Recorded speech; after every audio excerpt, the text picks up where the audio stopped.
This is Stephen Alexander for another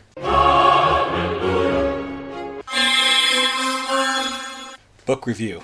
May God have mercy on this genre because I sure won't.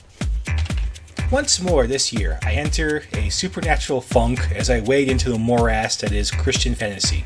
So why do I keep reading these books if I don't like them? Well, two reasons. One, I frequently don't know what I'm getting when I get a book in the genre.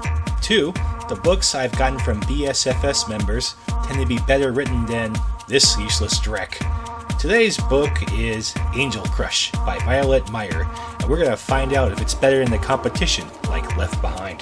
Well, since I'm talking about it this Tuesday, it's automatically better than... just not as much as I'd hoped it would be. Well, it's Christian fantasy.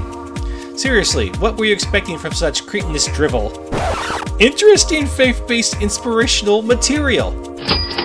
Let's start with a quick synopsis. Main character Sadie gets molested by something spiritual.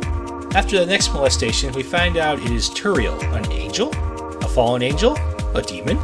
The book isn't exactly clear on what exactly he is. Obviously, he's a bit hard to get rid of, and his constant molestations leave her battered, very confused and conflicted, and eventually pregnant.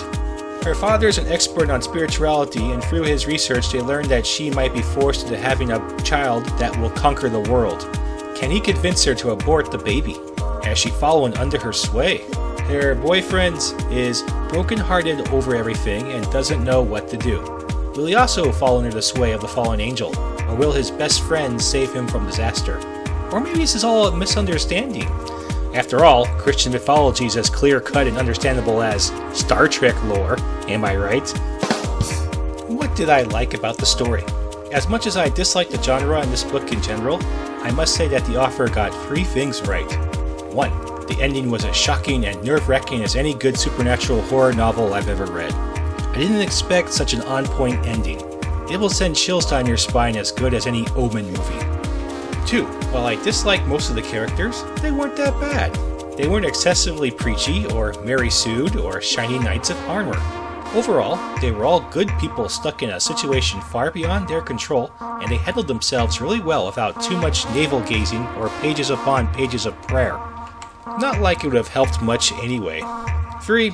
Well, I forgot 3 because I had to get off the bus before I could write it down, so I'll just choose the best theme. I'm not quite sure if the Stockholm Syndrome angle was where she wanted to take the story, but that's the angle I got from later chapters between Sadie and James and Turiel the angel thing.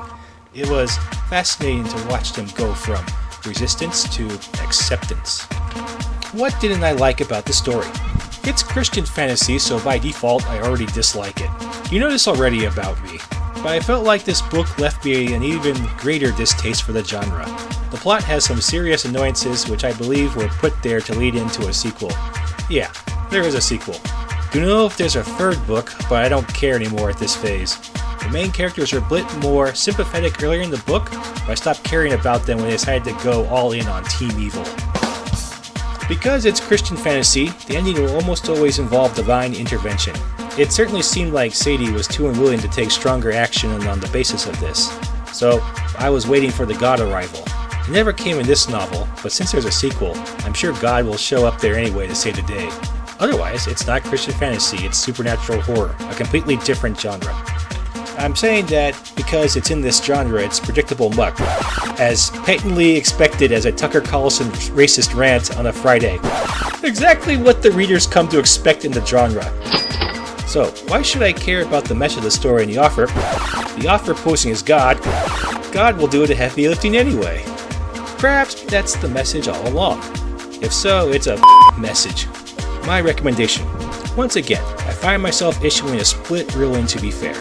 To be even more fair, it was still better than Left Behind. Therefore, here's my ruling.